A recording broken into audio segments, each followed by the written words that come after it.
Gracias, muy buenas tardes a todos.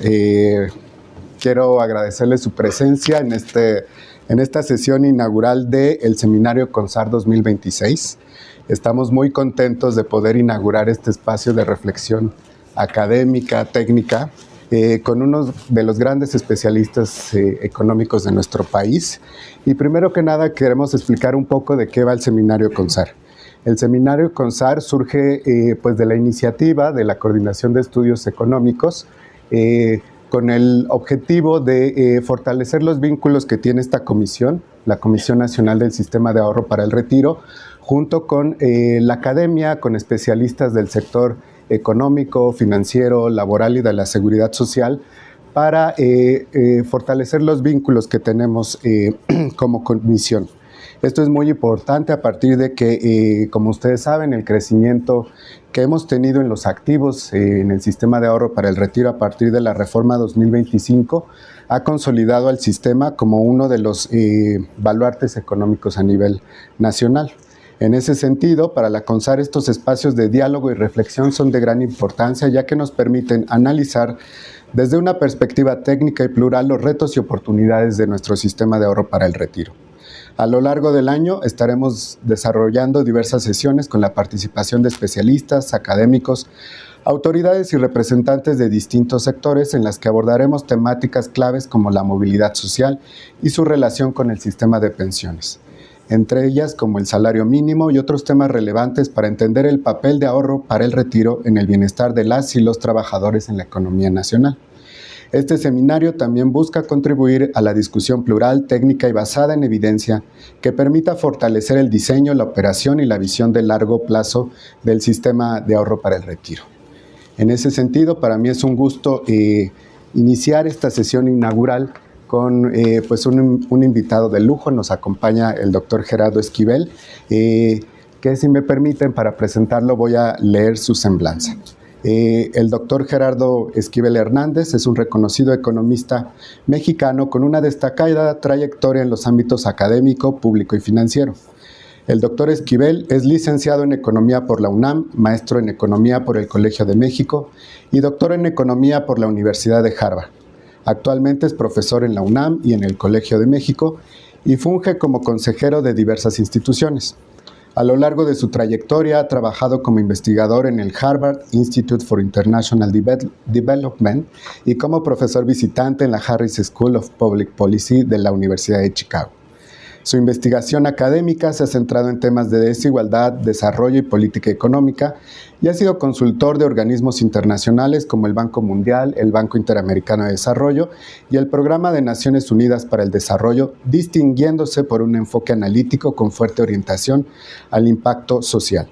Entre 2019 y 2022 se desempeñó como subgobernador del Banco de México, donde participó activamente en la toma de decisiones de política monetaria y financiera en un contexto económico complejo, destacándose por su firme defensa de la autonomía del Banco Central. Su visión crítica y su compromiso con una economía más equitativa lo han convertido en una voz influyente en el debate económico nacional e internacional. En ese sentido, para mí es un gran honor darle la bienvenida al doctor Esquivel y agradecer su presencia para realizar esta ponencia sobre los efectos macroeconómicos del ahorro pensionario en la economía mexicana. Bienvenido, Gerardo, y muchísimas gracias por atender a nuestra convocatoria. Bueno, al contrario, muchas gracias por la invitación al presidente y a todos ustedes por estar aquí. Es para mí un honor estar inaugurando este seminario, esta serie de reuniones temáticas que irán teniendo a lo largo de los meses para analizar los temas que ya describió Julio. Y yo voy a empezar con una presentación que es un trabajo que hice recientemente con un par de colegas chilenos, que es el efecto macroeconómico de los fondos de pensiones en México y Chile. Entonces voy a empezar. Lo primero entonces nada más decir que empezamos por México y Chile, ¿no? Ahí están en el mapa, y es importante poner el inicio, digamos, de las transformaciones importantes en el sistema pensionario, ¿no? Es importante decirlo porque va a ser un resultado importante al final, el hecho de que Chile empezó mucho antes que México, ¿no? En México es de los 90, en Chile viene desde los 80. Ahorita voy a poner una línea de tiempo un poco más completa. Entonces, en Chile tenemos, y voy a decir cosas que seguramente muchos de ustedes ya saben, porque la presentación está hecha pues más en general, no para un público tan especializado como el que nos acompaña aquí, que saben muchos de estos temas, ¿no? Pero todo me lo voy a decir por si alguien no lo sabe, ¿no? O para recordarles nada más algunas cosas, ¿no? Entonces, esa es la línea de tiempo de cómo empezó en Chile, ¿no? Un poco nada más para que tengan el horizonte. Entonces, en Chile, en los 80s, al inicio de los 80s, y es importante entender por qué Chile fue un país, digamos, que fue pionero en todo esto. En 81 empezó la sustitución del sistema de reparto por uno de capitalización individual. Fue una transición gradual, ¿no? Se crearon las administradoras de fondos pensionarios. En aquellos años, que recordarán, Chile estaba en ese momento todavía bajo el régimen de Pinochet, en ese ejercicio que mucha gente conoce, quizá han visto incluso, hay una serie que es sobre los Chicago Boys. Entonces, cuando derrocan a Pinochet, cuando derrocan a Allende y asciende Pinochet, junto con él asciende al manejo de la economía un grupo de técnicos, ¿no? Muchos de ellos egresados de la Universidad de Chicago, y pues son los Chicago Boys, y ellos hicieron una serie de reformas en todo el país. Una de las reformas que hicieron fue la reforma pensionaria. Y entonces, por eso empezó tan temprano, porque era un país que para todo propósito práctico se volvió un gran laboratorio de políticas, ¿no? Porque era una dictadura. Entonces, no había una discusión de las políticas y se le entregó a este grupo de técnicos la posibilidad de hacer políticas públicas acordes a lo que ellos pensaban que era lo que había que hacer. Y eso derivó en muchas reformas, algunas de ellas menos exitosas que otras, pero una que ha trascendido, y que eso es interesante, es justo la reforma pensionaria. Y la razón por la que ha trascendido es porque era necesaria.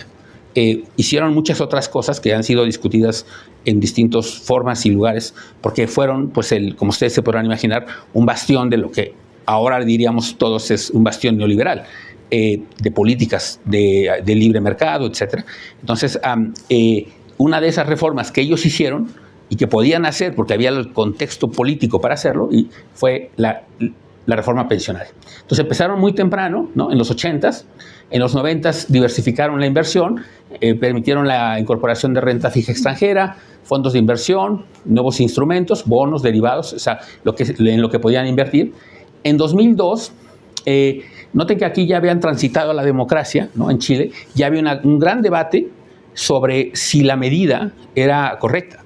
Entonces, todo eso es importante tenerlo como en el horizonte analítico, ¿no? O sea, hay una gran discusión, ya estaban, insisto, en democracia, ya se había ido Pinochet, entonces ya se discutían reformas a la reforma, y ya se sabía, por ejemplo, o se empezaba a discutir si la reforma había sido la correcta, ¿no?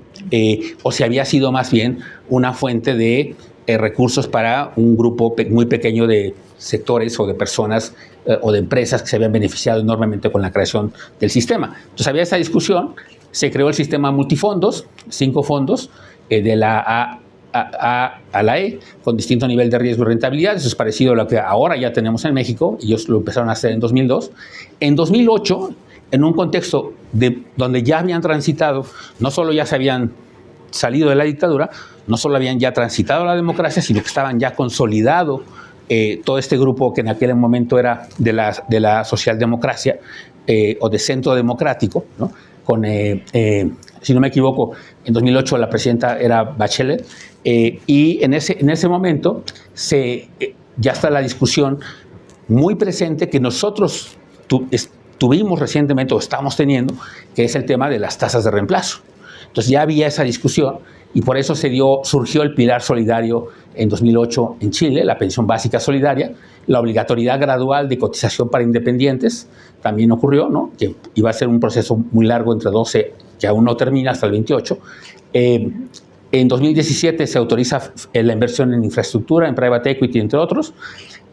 2020 a 2021, ese pues está marcado ahí, que es durante la pandemia, el sistema tuvo un proceso muy importante, muy significativo de retiros, ¿no? Como en México, los individuos en Chile pueden retirar de su fondo de pensiones, y hubo una serie de reactivos muy significativos que se permitieron en esos años para hacer frente a la pandemia. Y ya en 2022 finalmente se creó la pensión garantizada universal, un beneficio no contributivo para mayores de 65 años, que como pueden ver empezaron mucho antes que nosotros en este tema. Ellos, en todo caso, llegaron tarde un poco a ese tema de la pensión universal garantizada comparado con nosotros, ¿no? Entonces, es un poco la transición que llevó Chile. México, por otra parte, pues en los 90 se inició la serie de reformas que fueron dando lugar a lo que conocemos hoy en día.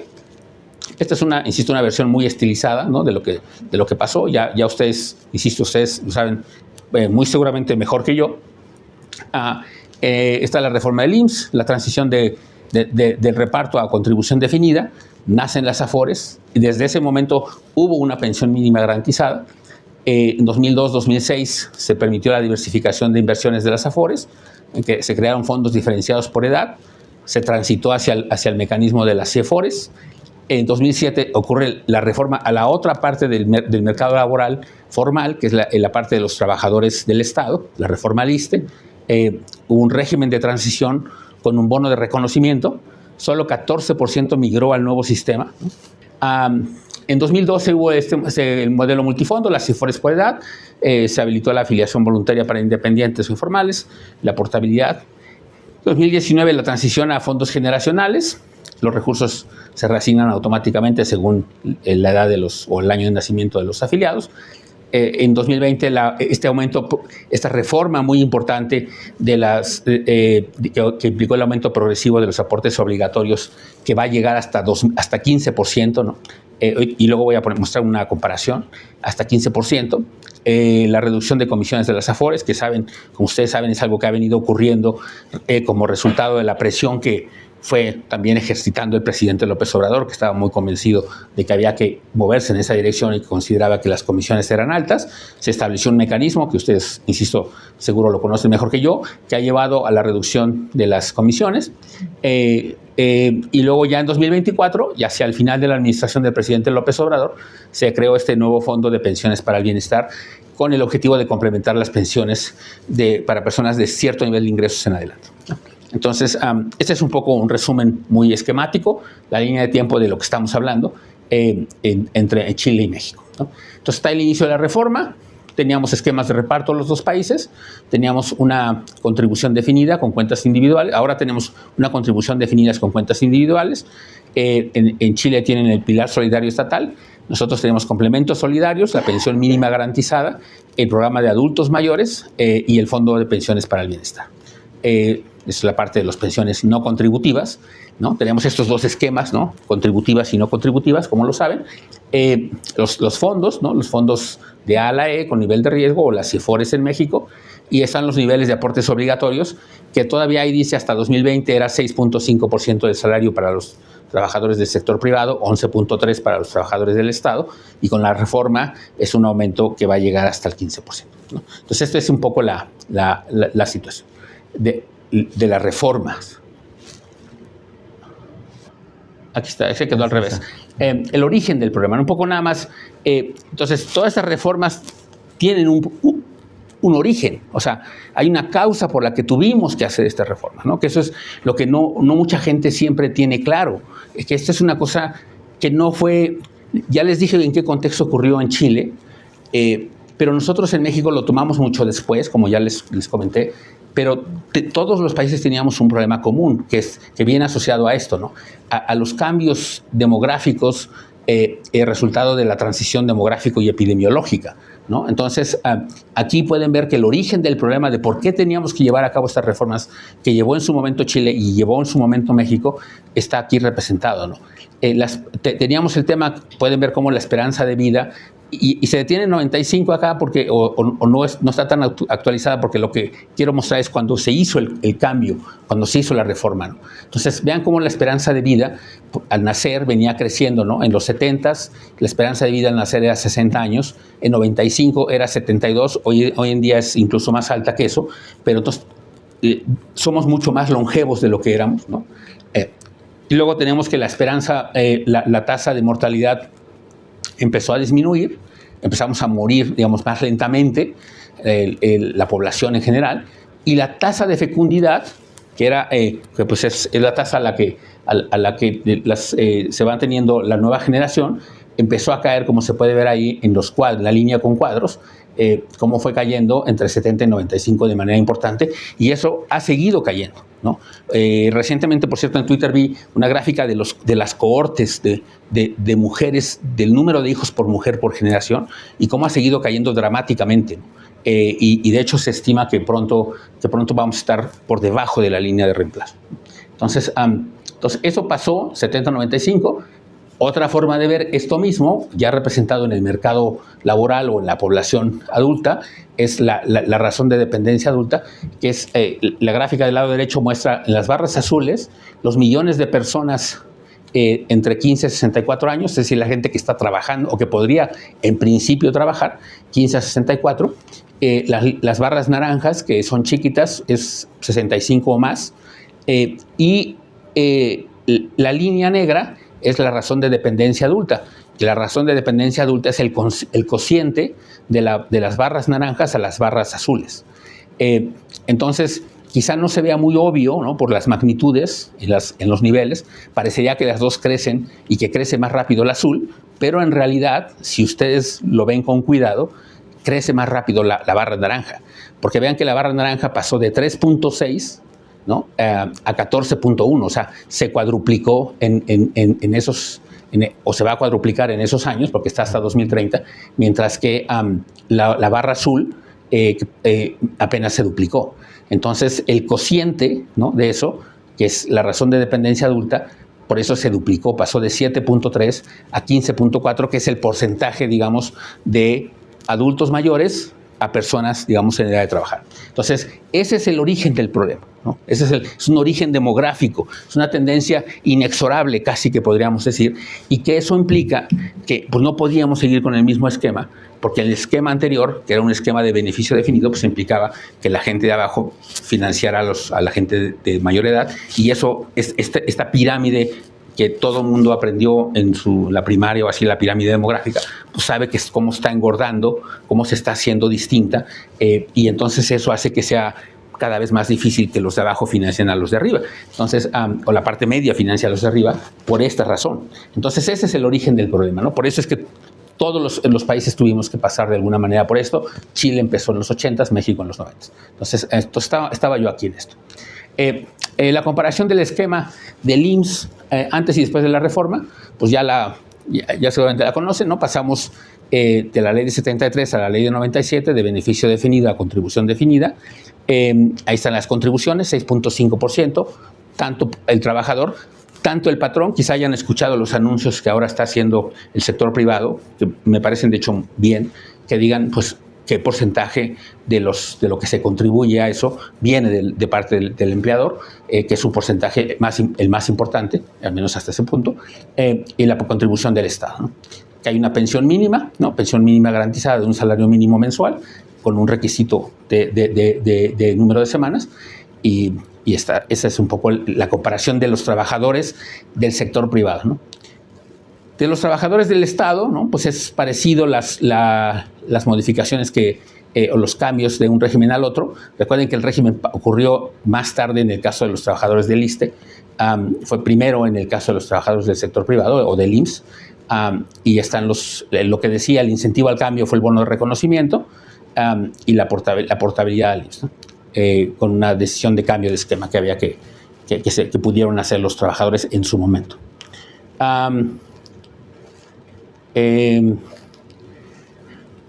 Esto es nada más los cambios que ha habido, que ya les mencioné, que eso pues ustedes también de nuevo tienen mucha claridad, supongo, respecto al régimen de inversión de las AFORES, ¿no? Cómo fue transitando. Este es un esquema muy sencillo nada más para explicarle a los no conocedores un poco cómo se fue transitando, ¿no? Del régimen de inversión de las AFORES, ¿no? Cómo se fue transitando hacia instrumentos derivados, inversión en acciones, emisores extranjeros, y los fondos por ciclo de vida, etc. Pues eso digamos, me no me detengo demasiado, nada más están estas CIEFORES con ciclos de vida con fondos diferenciados. Esto ocurrió en 2004. Esa fue una primera modificación. Otros cambios que está habiendo son los cambios, como ya dije, o como ya se mencionaron, cambios que ocurrieron importantes en 2020 para la pensión mínima garantizada. Estos cambios tienen como objetivo, pues, un poco atender, y eso es importante también tenerlo presente, atender el hecho de que la exigencia para poder llegar a tener una pensión en algún momento eran demasiado estrictos, y se trató de flexibilizar de algunas distintas formas el acceso a la pensión mínima garantizada. Entonces se redujo la edad mínima, se ajustó las semanas cotizadas requeridas, y el nivel de protección, pues, pasó de, al menos como alguien en este documento de la FIAB lo clasificaba, de bajo insuficiente a ser alto con una mayor equidad redistributiva. Esa fue como la calificación que se hizo de esta reforma. La cobertura estimada de trabajadores, pues, es con un incremento significativo que se espera que ocurra como resultado de la reforma. Una tasa de reemplazo que pasó de 28% a 62%. Por cierto, en el banco, cuando se hizo esta reforma, una de las cosas que se discutió en el Banco de México que era muy importante, era la preocupación sobre implicaciones fiscales que iba a tener esta reforma. Y yo insistí mucho en que el banco tenía que hacer un estudio de esta reforma de 2020, porque mucha gente no tenía claridad de qué iba a pasar. Y afortunadamente el banco tiene un estudio que ustedes lo pueden ver en un recuadro de un informe trimestral del 21, si no me equivoco, y muestra una cosa que puedo decirles, que sin revelar nada extraordinario, que la propia Junta de Gobierno se sorprendió enormemente de lo que implicaba en términos fiscales, que era...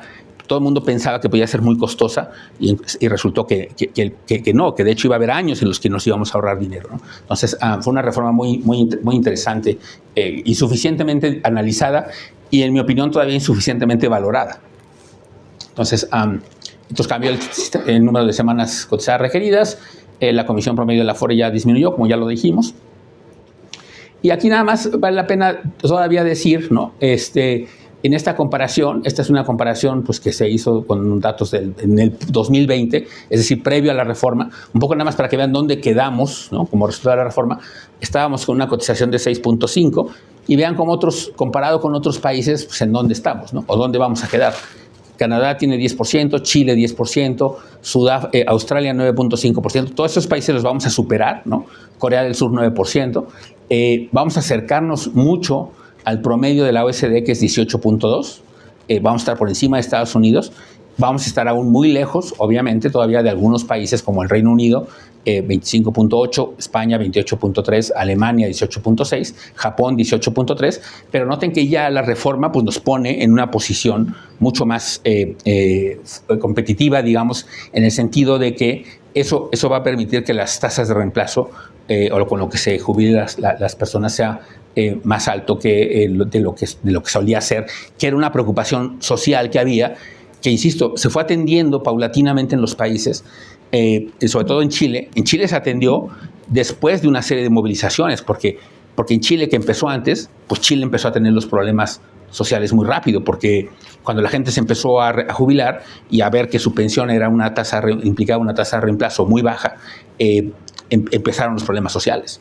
Entonces, de alguna manera, lo que nosotros hicimos en el país, y eso es meritorio decirlo, o sea, o reconocerlo, fue que nos anticipamos un poco a eso. O sea, hemos ido anticipando esa situación, porque realmente sería catastrófico, y va a ser en algún sentido todavía, y eso hay que entenderlo, y para eso también el Fondo de Pensiones para el Bienestar va a ayudar a que no sea tan pesado, porque de repente gente se empieza a jubilar con tasas de reemplazo muy, muy bajas, ¿no? Entonces, bueno, pero esos son temas, todo esto lo estoy diciendo nada más como un contexto, porque en realidad el paper no es casi de nada de esto nada más es como el contexto, pero se los digo porque... Entonces estábamos aquí. Entonces paso a hacer una serie de comparaciones que son útiles tener presente entre Chile y México, ¿no? Que son la tasa de población activa, es decir, pues en edad de trabajar, qué porcentaje está como en la PEA. Noten que México en general, desde 90 hasta el 2024, solía tener una población activa mucho más alta, pero recientemente Chile, ¿no? Vean cómo ha ido avanzando y ya estamos muy parejos, ¿no? En la población activa. O sea, la población que está en el mercado laboral es más o menos ya la misma en los dos países. Pero Chile viene desde más abajo. Eso es interesante, porque Chile en ese sentido era una economía que por distintas razones no tenía esa... Chile, como México, que también tenemos una muy baja participación laboral femenina, Chile la tenía aún más baja, pero ha avanzado mucho más rápido que México. Y entonces ya, de hecho, alcanzó a México en el porcentaje de población activa en los últimos años. Lo que es dramáticamente distinto, ¿no? Y eso es importantísimo entenderlo a la hora de ver los resultados, es la tasa de ocupación informal. Porque en México, pues ahí están las tasas de ocupación informal que han bajado. Es una tendencia decreciente muy ligera, ¿no? Esa caída que se ve ahí está asociada a la pandemia, pero en general noten que es una tendencia descendente muy, muy ligera, ¿no? O sea, bajó de 56.9 a 54.5% entre 2017 y 2024, ¿no? O sea, ha ido bajando, pero muy lentamente. Pero Chile, vean que también ha ido bajando lentamente, pero de un nivel mucho más bajo, ¿no? O sea, en Chile, pues ahora 1 de cada 4 es informal, 3 de cada 4 son formales. En México estamos todavía 1 y 1. O sea, nada más para que se den cuenta de la diferencia enorme que hay en esa dimensión. Eso va a explicar algunas cosas que vamos a ver después. El ahorro previsional, o sea, el porcentaje del ahorro en estos fondos como porcentaje del PIB, pues noten que por distintas razones, incluyendo lo anterior, es mucho más bajo. Y perdón que se ve mucha fluctuación, pero es porque son datos trimestrales no ajustados. Se parece mucha fluctuación, pero es muy fácil ver la tendencia. La tendencia es claramente que la línea verde está por debajo de la línea roja, ¿no? Pueden ver cómo la contribución que se va haciendo a las pensiones como porcentaje del PIB en Chile pues es mucho más elevada que en México. Digamos, en Chile promedia 6%, en México promedia 2 y tantos por ciento, con un ligero aumento en los últimos trimestres, pero en general mucho más bajo, derivado de dos cosas: tasas bajas de contribución, porque recuerden que les dije que ahora vamos a estar por encima de Chile como resultado de la reforma hacia el final, pero seguimos estando por debajo, porque partimos de un nivel más bajo todavía. Y luego está el hecho de que hay muchos menos, estamos más o menos al mismo nivel de participación laboral, pero muchos menos son formales. Entonces, eso hace que la contribución al ahorro previsional sea menor en México que en Chile. La inversión doméstica, porque esto lo pongo por son indicadores que que voy a analizar después. La inversión doméstica, en general, en los dos países, yo diría que tiende a fluctuar alrededor de 20%. En México es alrededor de 20%. Entre 23 y 24 subió un poco como resultado del colapso en 20, porque en 20 con la pandemia la inversión se cayó de manera muy dramática, como en todas partes del mundo, y luego pues hubo que reponer cosas, ¿no? O actualizar maquinaria y equipo. Entonces 23 y 24 en particular fueron años relativamente buenos para la inversión. De hecho, en parte por eso es que la caída en la inversión del 25 también es más o menos notable, porque contrasta con las tendencias de 23 y 24, que fue inversión relativamente alta. Ahí la inversión está tanto la pública como la privada.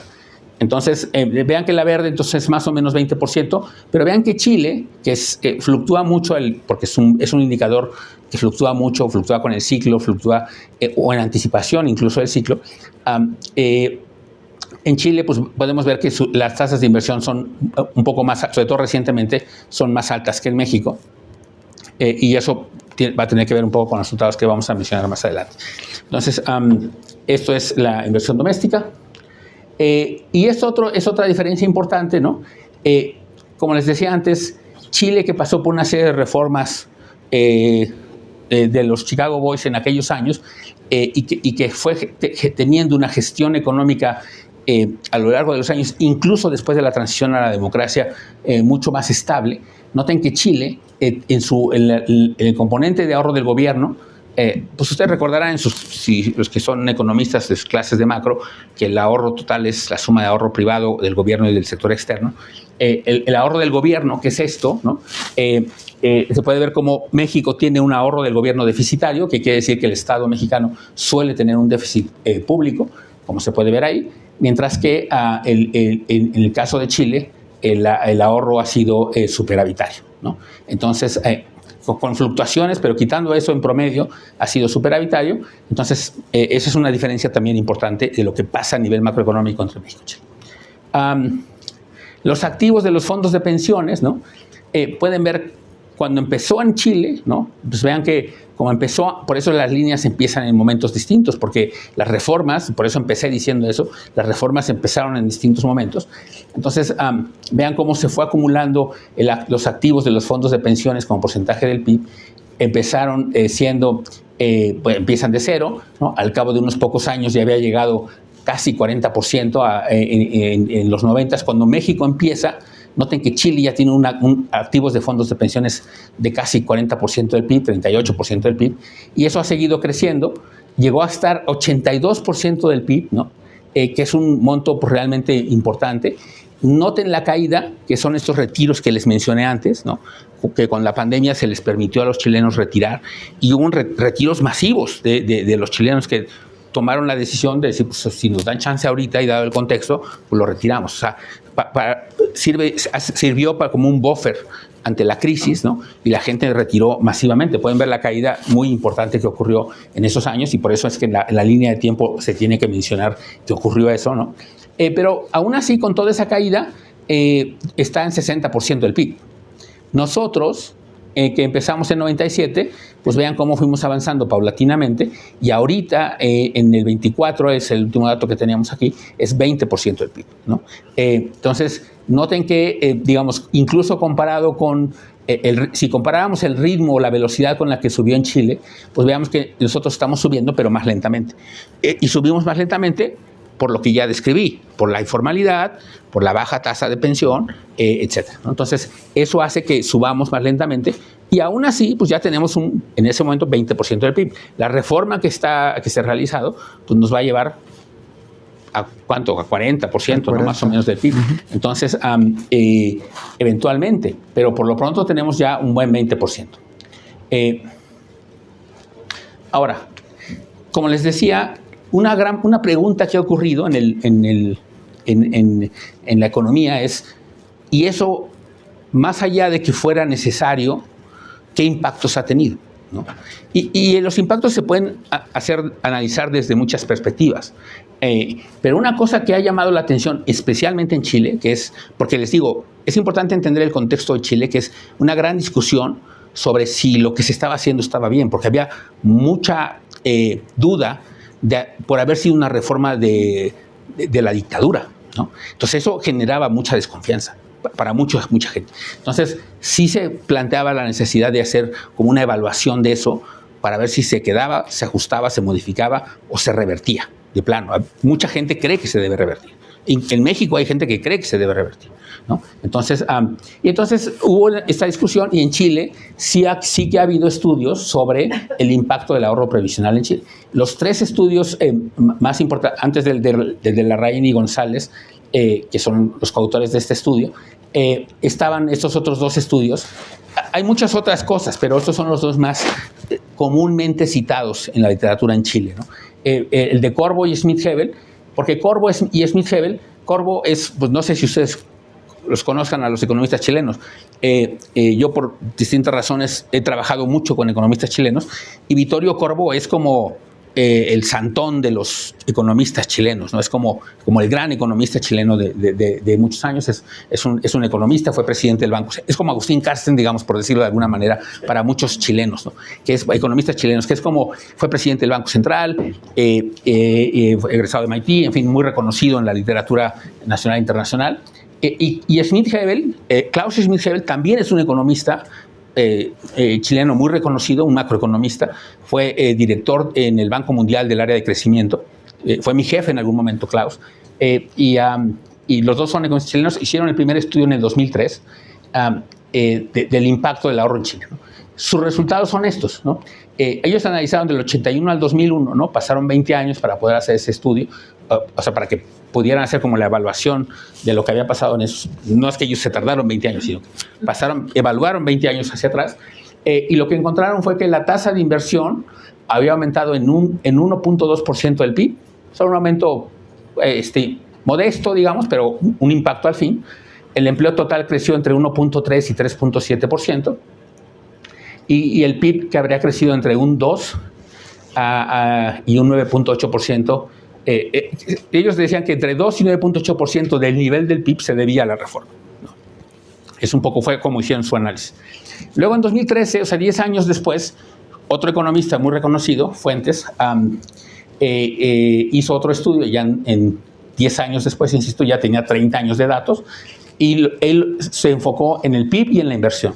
Y su conclusión es que el incremento en la tasa de inversión era de entre 1 y 1.4, digamos, del PIB. O sea, un incremento, pues si recuerdan los niveles, ¿no? Estábamos hablando de niveles de 20 y tantos %, pues un incremento de un punto porcentual del PIB es como 5% adicional. Entonces, es algo, pero tampoco es un cambio tan dramático, pero es positivo. Pero al menos es positivo, que era la gran discusión, ¿no? No tiene cálculos sobre el empleo total y tiene estimaciones sobre el PIB.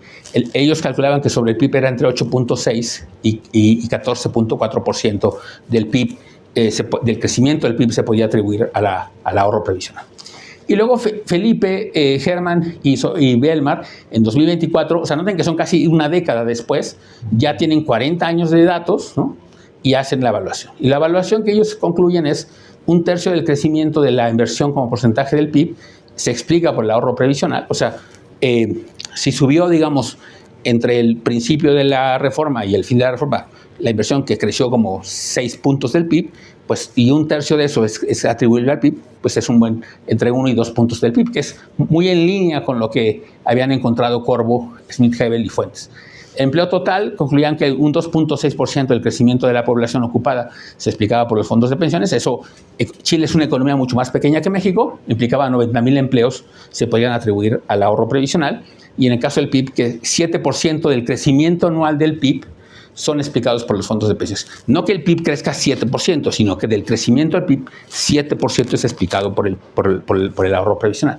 Entonces, esto es importante porque estos estudios de Chile, que son los de los muy pocos estudios que hay, o que había entonces hasta ahora, este caso para México, porque eran los que se preguntaban, más allá de que sea importante la reforma, más allá de muchos impactos que sabemos que puede o no tener en la vida de las personas, porque pues el tener una pensión mínima garantizada otorga estabilidad, certidumbre, nivel de bienestar, tranquilidad, etcétera, cosas asociadas a la reforma misma. Otra pregunta era el impacto macro de eso. Digamos, ¿eso tiene o no algún impacto macroeconómico? Y la respuesta de los 3 estudios es que era positiva, en general en inversión, en empleo y en PIB, ¿no? Para el caso de Chile. Y eso es importante porque entonces quiere decir que el hacer que generemos ahorro, digamos, forzoso para nuestra vejez, tiene implicaciones que van más allá del impacto individual que va a tener en nuestra vida el que tengamos una pensión. Entonces, tiene otros impactos, porque la suma de todos esos recursos que están ahí en el sistema financiero, pues tendría que tener algún efecto. Esa era un poco la intuición. Y eso es lo que estamos aquí. Ellos analizaron para el caso de Chile y que voy a mencionar ahora lo que pasó para México. Entonces, voy a hablarles del caso mexicano. La estimación econométrica, digamos, no es una estimación muy compleja, es una estimación extremadamente sencilla. Se puede discutir, ¿no? Yo hubiera hecho algunas cosas diferentes, ¿no? En lo personal. No estoy diciendo que esté mal, nada más estoy diciendo que se pudo haber hecho algo diferente. Si alguno de ustedes aquí es como la gente de estudios, quiere hacer algo distinto, alternativo, se puede hacer.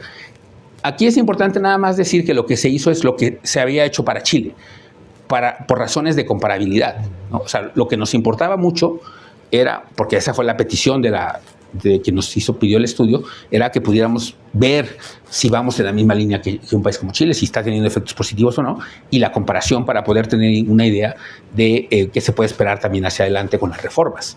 Entonces, la especificación funcional es esa, ¿no? Es el PIB real contra el documento que no sé si la Amafore lo hizo ya público, pero nosotros lo vamos a hacer público ya muy pronto porque es un documento de trabajo de la Universidad de Chile y lo estamos sometiendo a publicación. Entonces esperamos ya hacerlo público pronto. El documento completo. Entonces, ahí está toda la especificación de la forma funcional para aquellos que lo que les interesa más esa parte econométrica, pero es una forma econométrica muy sencilla, que es el PIB contra lo que representan los activos como porcentaje del PIB, previsionales, ¿no?, del sistema de pensiones, con una DOMI aquí de 2007 para tomar en consideración el impacto de la reforma a los trabajadores del Estado, ¿no? Y luego otras cosas, ¿no? Ahí en el vector de X, pues hay otras cosas, ¿no?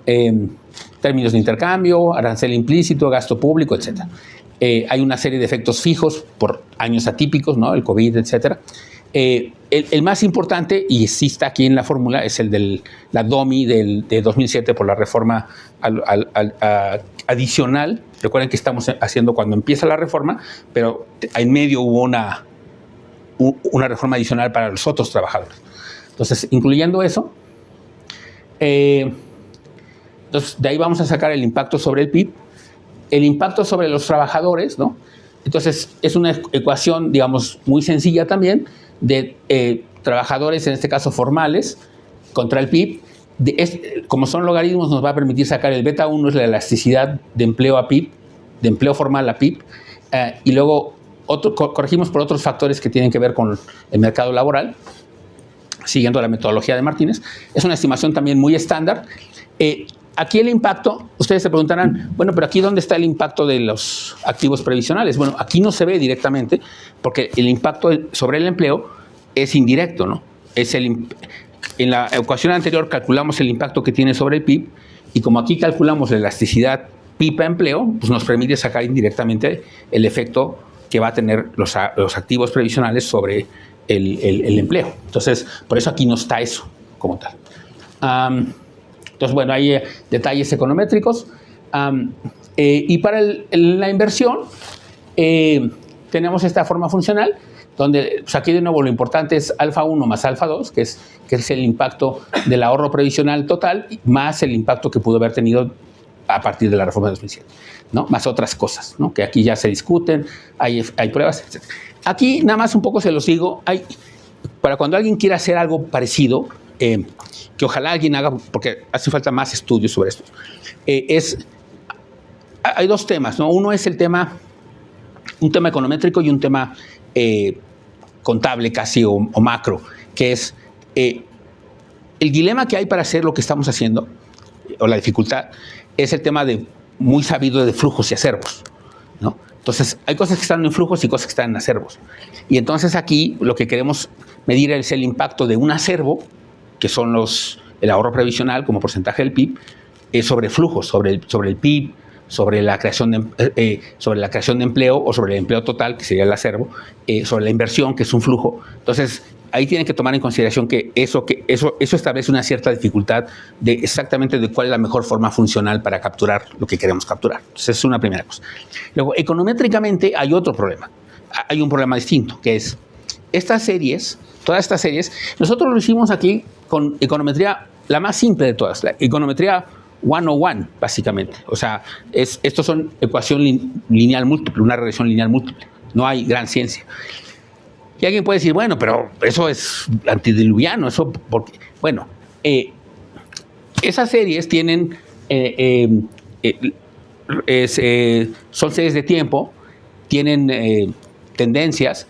En el apéndice, nosotros presentamos el análisis de cointegración que correspondería a esto. ¿Okay? Y básicamente es lo mismo. Nosotros preferimos mostrar esto porque yo recuerdo un profesor Jim Stock, el gran profesor de series de tiempo, que es el de los que desarrolló más toda la técnica de cointegración, solía decir una cosa: si no sale la regresión con mínimos cuadrados, pueden torturar los datos, pero sería mejor que saliera por mínimos cuadrados, ¿no? Siempre decía, si no está ahí, no está. O lo van a encontrar, pero torturando a los datos, ¿no? Y esto estoy hablando del gran econometrista de series de tiempo. Pero bueno, nosotros hicimos un poco en esa lógica. Primero empezamos con eso, que es lo más sencillo, lo que cualquiera podría leer y entender, o cualquiera versado en lo más elemental de la econometría. Y en el apéndice tenemos la parte de cointegración, que básicamente confirma los resultados. O sea, no hay, lo que quiero decir es, no es un resultado que está sujeto a esa crítica, en mi opinión. Entonces, pero se puede mejorar, se puede hacer más completo, etcétera. Les digo, nada más que esto es lo que necesitábamos era la comparabilidad. Y los resultados, ¿no?, de este ejercicio. Los resultados son en crecimiento económico, ¿no? Aquí está México y Chile. Yo tuve que cambiar la presentación que hizo Felipe. No sé si alguno vio la presentación de Felipe en FIAP. ¿Ustedes la vieron? Se acordarán que tenía... yo puse la bandera de México y Chile porque Felipe, a quien lo conocen, es muy jocoso, digamos. Y tenía al Chavo del Ocho y a Condorito. ¿Okay? Entonces yo le dije, no, Felipe, yo no puedo presentar eso. Más seriedad. Entonces yo sí se lo quité. Pero si lo vieron, ustedes se acordarán que eso hizo Felipe. Entonces, bueno, el crecimiento promedio de los fondos de pensiones como porcentaje del PIB para México explica 3.6% del crecimiento promedio del PIB real, ¿no? Que fluctúa entre 2.6 y 4.6, que eso es entre 97 y 2024. Yo debo decirles una cosa también antes de continuar con los resultados. Cuando Felipe me invitó, yo era realmente escéptico que íbamos a encontrar algo. Yo le dije, Felipe, yo no sé si tú conoces cómo ha funcionado la economía mexicana en los últimos años, pero pienso que no vamos a encontrar un resultado. Me dijo, bueno, vamos a ver. Y dije, pues está bien. Entonces, cuando salieron los resultados, pues la verdad es que sí me pareció de alguna manera positivo, sorprendentemente positivo, que hubiera un efecto sobre el PIB real de 3.6%, con ese intervalo entre 2.6 y 4.6. Chile es 7% del crecimiento, o sea, de todo lo acumulado del PIB que se ha crecido, 3.6%, que es una fracción pequeña, pero es positiva e importante, es explicado por los fondos de pensiones como porcentaje del PIB. En el caso de Chile, que ha crecido bastante más, explica 7%. Es lógico porque venimos, primero, allá es mucho más consolidado, para ese periodo ya hay muchos más recursos, como ya vimos, resultado de mayores contribuciones y resultado de mayor formalidad. Entonces, la ventaja, la noticia positiva para nosotros es eso que obtuvo Chile. Nosotros ahora estamos haciendo una reforma que se va a parecer más todavía y va a rebasar en contribución a Chile. Y si lográramos avanzar en la formalización también, pues podríamos llegar a tener efectos mucho más importantes. Pero al menos sabemos que tiene efectos positivos. Entonces, digamos, tiene en esa doble dimensión positiva, que es el resultado en sí mismo es favorable, y dos, que sabemos que si pudiéramos avanzar en cierta dirección, los impactos podrían ser mayores, ¿no? Entonces es un poco como yo vería ese lado positivo de esto. En el mercado laboral,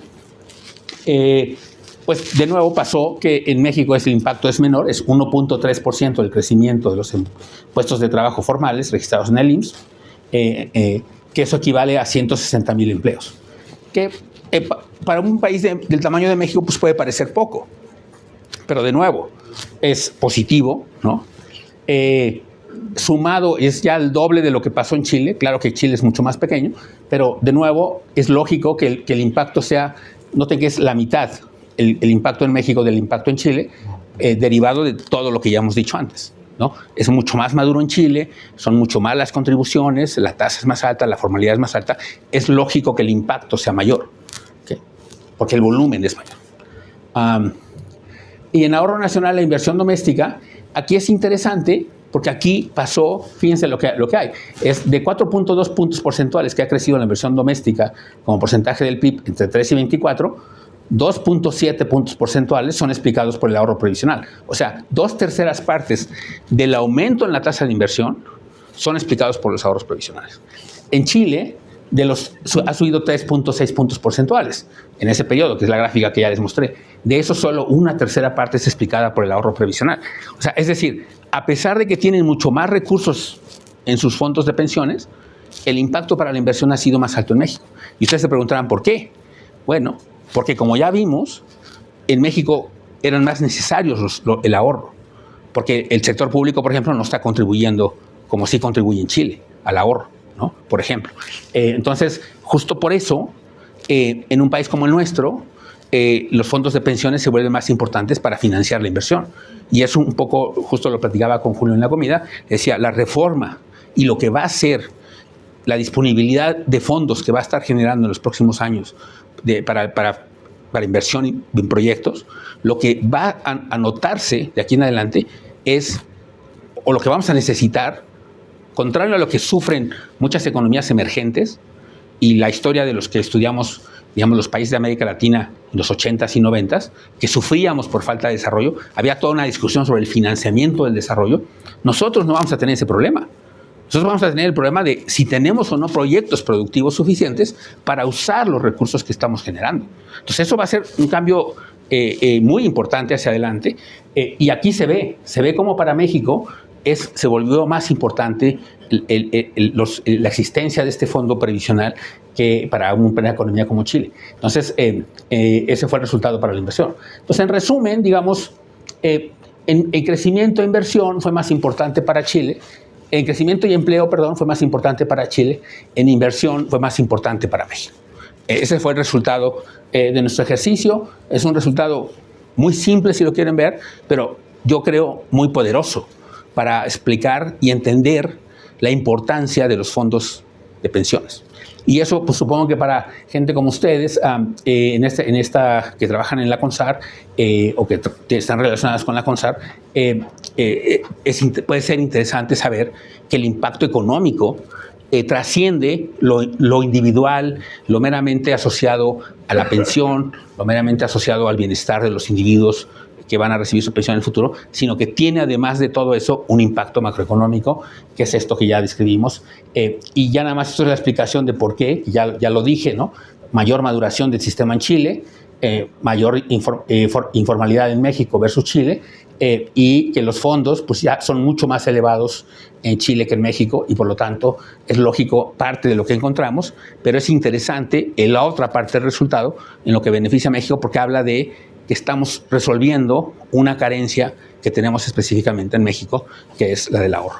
Y con eso termino mi presentación. Muchas gracias.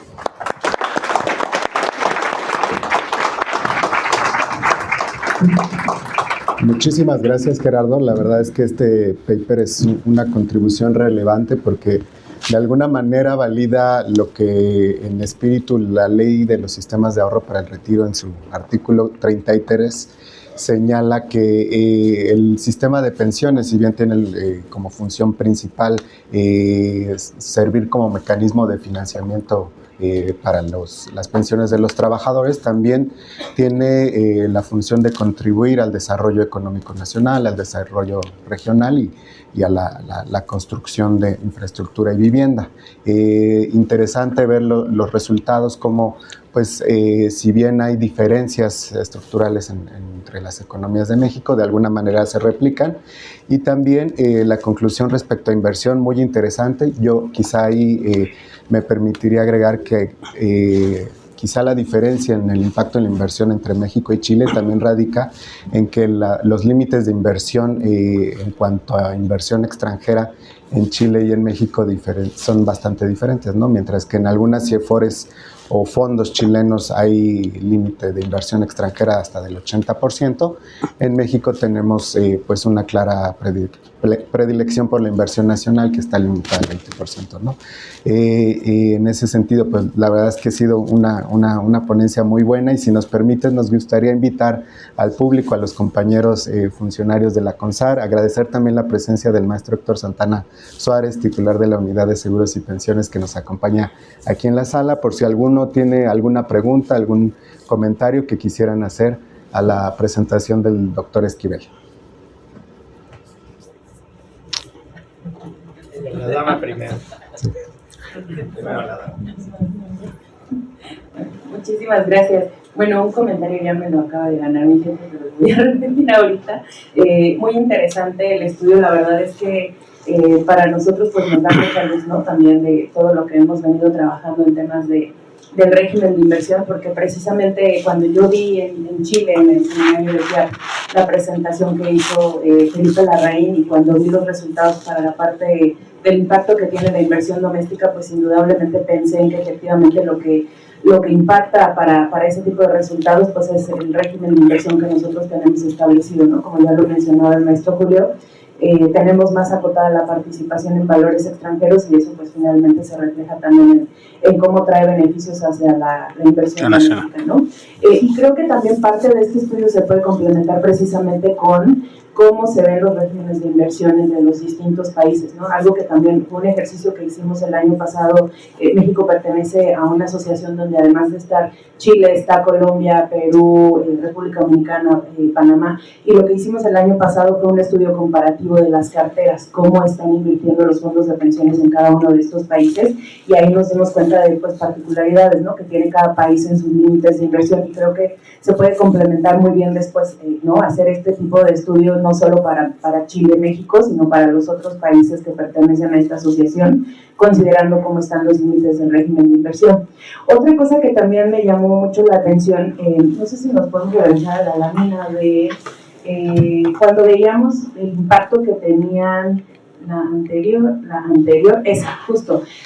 Llama la atención, ¿no? Lo que mencionaba el doctor Esquivel cuando señalaba que en el caso de los fondos de pensiones en México explican el 3.6% del crecimiento del PIB y en el caso de Chile el 7%. Mencionaba que la diferencia pues tiene que ver con el grado de madurez de los sistemas, pero otra cosa que también llama mucho la atención son los intervalos de confianza.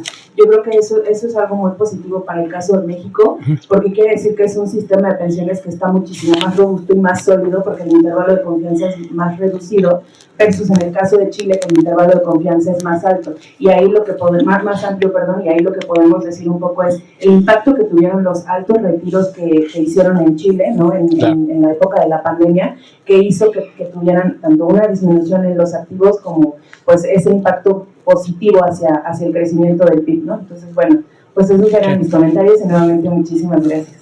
Gracias, Marta. Gracias. Qué bueno, doctor, que habíamos platicado de poder tener este tipo de intercambios y que ya haya fructificado tan rápido. Yo tengo dos comentarios. Uno es una sugerencia que me parece que en el documento no se refleja una diferencia que hizo México, que fue desde el principio, sí les pasó la parte del costo a los empleadores. En Chile al principio en realidad el grueso del ahorro era responsabilidad de los propios trabajadores. Eso es me parece una diferencia de diseño desde el origen prácticamente, que apenas Chile lo corrigió relativamente hace poco. Y creo también que tenemos ahí del análisis de los datos y coincidiendo con la robustez, ¿no? De que traemos ya finalmente, uno, la necesidad o la posibilidad más que la necesidad de que los proyectos de inversión de mexicanos, pues la ventaja de que se puedan fondear así, a partir de estos esquemas, de estos recursos, es el horizonte de largo plazo, ¿no? Es decir, el calce es de largo plazo, en principio se pueden tener buenos rendimientos, pero sobre todo se puede pensar en proyectos de desarrollo, no solo proyectos de renta, pues, sino de desarrollo. Y parece también que uno de los grandes desafíos es que todavía el sistema como tal no captura ni siquiera toda la población formal, porque hay un tema con los estados, con los municipios, que aunque estamos hablando de 1,5 millones, 2 millones de trabajadores, pues ahí tenemos un problema, pero finalmente tiene que ver sobre todo para mí el tema central es este problema de la informalidad. Desde el punto de vista de la justicia social o de la equidad, tenemos la pensión no contributiva que sí genera una red de protección, pero idealmente tenemos que ver realmente por qué hemos sido tan poco exitosos en el combate a la informalidad, porque yo veo que coincido, creo que la pendiente es favorable y la eliminación del outsourcing, una serie de se va traduciendo en esa reducción de la informalidad, y creo que vamos a tener más recursos como reflejo del crecimiento de los salarios reales que hemos logrado mantener, si es que los seguimos sosteniendo. Pero este es el problema de que la mitad de la población, de hecho un poquito más todavía de la población, está fuera, y que además pues, vamos a fondear de otro lado, porque esta pensión no contributiva, nosotros la presión de gasto anterior a la reforma nos cuesta 20% del presupuesto, y hasta 2038, 39 seguirá creciendo y después bajará un poco, pero ahí nos va a alcanzar el costo fiscal de la no contributiva. Pero en su perspectiva realmente, ¿cómo podemos, a lo mejor en este desarrollo de este tipo de proyectos de inversión, desde estos mismos recursos y dado el impacto que se hay en el empleo, cómo podría ayudarse a la formalidad? Bueno, a lo mejor tiene que ver específicamente con toda la presentación, pero es la reflexión que queda al final. Quizás el elemento que mayor diferencia la experiencia chilena de la mexicana, ¿no? El hecho de que la mitad de nuestra gente pues no contribuye a estos fondos previsionales. Gracias. Sí. Voy a tratar de atender o de englobarlas de alguna manera.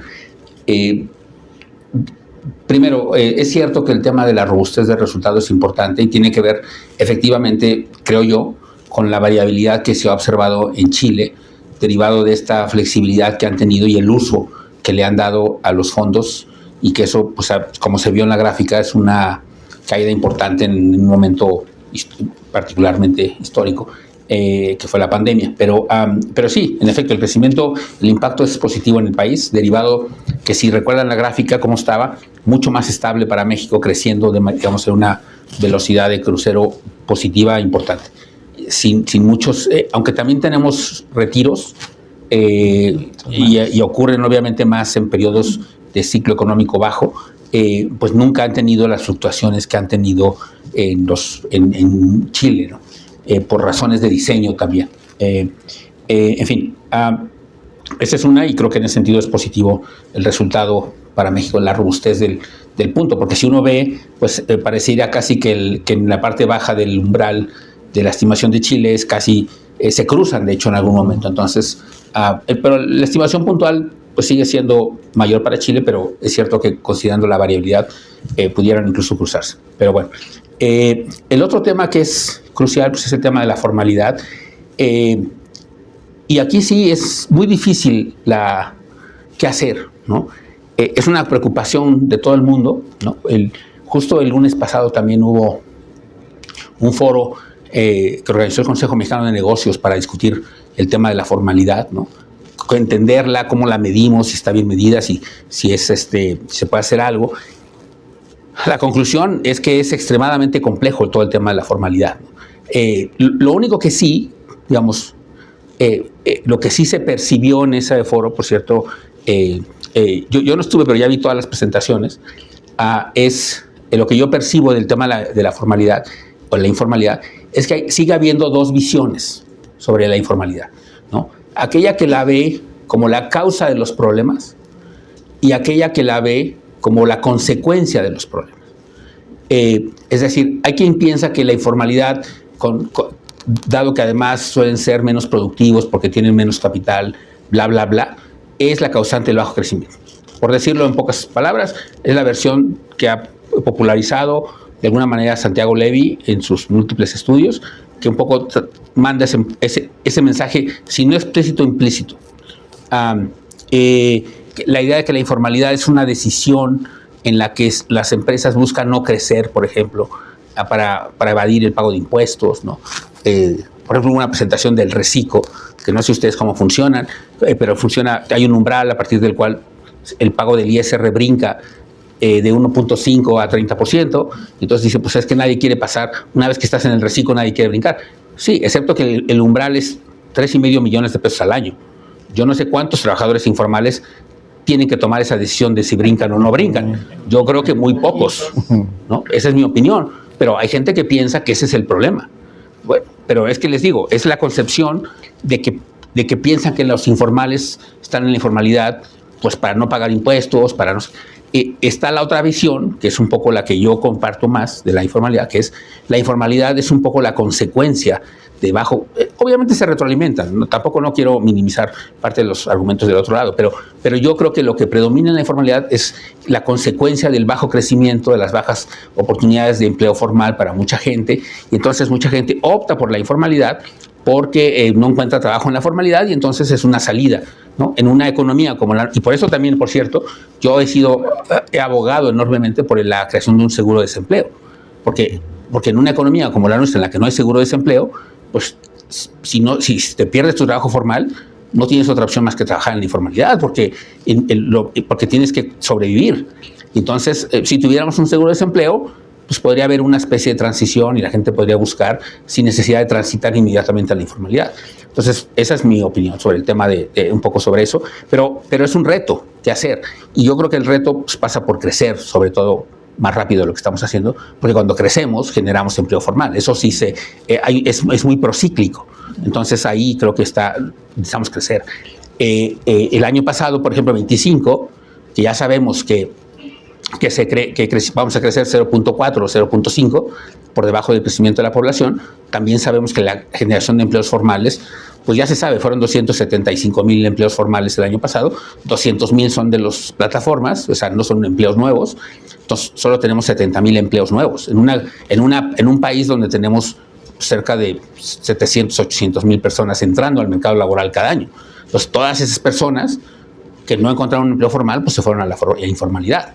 Entonces, no estamos generando el empleo. Entonces, mi opinión es un poco, yo estoy del lado de los que ven a la informalidad como una consecuencia, más allá de que hay muchas otras cosas que podríamos hacer por ejemplo, lo de las plataformas me pareció muy buena política, que es, a ver, son empleados de las plataformas, que los formalicen, que les den derechos.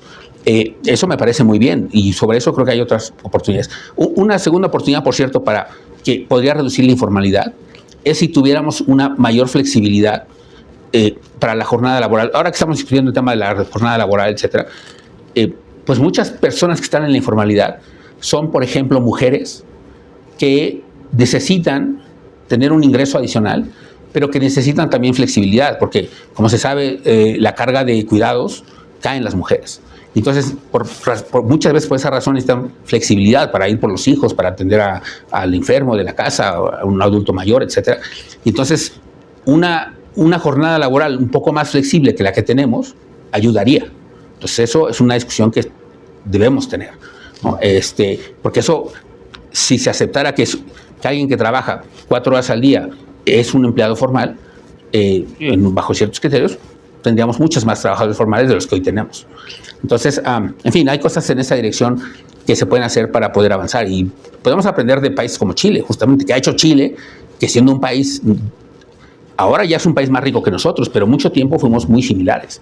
¿Qué hizo Chile que se pudo formalizar más que nosotros? Entonces, creo que hay cosas por hacer, ¿no? Y respecto a la última pregunta del tema de las reformas, pues son reformas que van a generar costos fiscales importantes, ¿no? Y, por cierto, son reformas con las cuales yo no necesariamente coincido. Yo creo que van en la dirección incorrecta. No tanto porque me oponga en sí mismo, sino que tenemos escasez de recursos, o sea, y el Estado más. Y ante escasez de recursos, pues uno tiene que tomar una decisión de dónde asignarlos de mejor manera. Y yo preferiría asignarlos de otra manera a bajar las tasas de jubilación, por ejemplo. Y eso pasa por este tema, pasa por otro tipo de trabajadores, pasa porque la pensión universal ahora se otorga desde edades inferiores, ¿no? O sea, yo aquí ya en la Ciudad de México ya hasta ni me toca porque ya me pasé, o sea, ya me la brinqué, pero ya me tocaba. Pues imagínense que yo pienso que todavía puedo trabajar muchos años y ya podría jubilarme casi, recibir mi pensión, pero es porque la tendencia va en esa dirección, porque yo creo que es una dirección incorrecta. Porque, pues justo lo que dije al principio, el origen del problema es la longevidad, la transición epidemiológica y demográfica. Dado eso, yo creo que podríamos hacer algunos ajustes que son muy costosos, políticamente son muy difíciles, ¿no? Pregúntenle a Macron cómo le está yendo allá en Francia, pero que es a donde que tarde o temprano también tenemos que enfrentar. Eso o hacemos una reforma fiscal. Entonces, tomemos la decisión. Pero va a generar costos fiscales, ¿no? Las reformas que se pasaron en esa dirección, y hay que entender que eso no es, there is no free lunch, ¿no? Eso aprendemos. Aquí sí hay free galletitas, pero tampoco porque las paga el pueblo. Pero pero bueno, pero justo es el punto, que es cuestan esas decisiones, ¿no? Entonces, por eso mismo es importante. En cosas como estas, además, que afectan a tantos millones de mexicanos, las decisiones no pueden hacerse tan sobre las rodillas, ¿no? Son decisiones que tienen muchas implicaciones de muy largo plazo. Entonces, sobre todo esto hay que tener mucho cuidado, ¿no? Esa ha sido siempre mi posición al respecto, en términos de responsabilidad fiscal. Y si uno quiere ser más generoso en los programas, está bien. Nada más entonces seamos más estrictos por la recaudación con una reforma tributaria. Esa es mi posición. Entonces, pero no podemos tener las dos cosas, ¿no? Que es lo que a veces piensa que es muy fácil. Entonces, bueno, ahí por eso estamos ahí. Gracias, Gerardo. Sí, coincidimos plenamente en el sentido de que en materia laboral la complejidad del asunto de la informalidad y la estrecha vinculación con el sistema de ahorro para el retiro, pues nos da para seguir trabajando. Y de hecho aquí quiero hacer el comercial de nuestra siguiente sesión del seminario CONSAR, donde vamos a tener al director general de la CONASAMI, el maestro Luis Munguía, para hablar justamente de temas de salarios, de informalidad y cómo las recientes reformas han impactado de manera muy positiva el ahorro pensionario y en general están cambiando la estructura laboral, ¿no? Y bueno, con esto queremos agradecerte muchísimo la oportunidad de abrir esta sesión inaugural del seminario CONSAR. La verdad es que fue muy interesante. El artículo seguramente va a ser una aportación relevante en materia de pensiones en México. Hay un reconocimiento que el equipo de CONSAR aquí dejó para ti, y también queremos aprovechar la oportunidad de, si nos permites, vamos a subir a las redes sociales esta plática en alguna sesión, en algún momento en Facebook y en YouTube. Así que la gente que nos vea en línea nos puede seguir en Facebook y en YouTube como CONSAR México. En ese canal va a estar esta ponencia, si nos permites, y pues nuevamente agradecerte. Este es el reconocimiento. ¿Es mi pensión? Sí.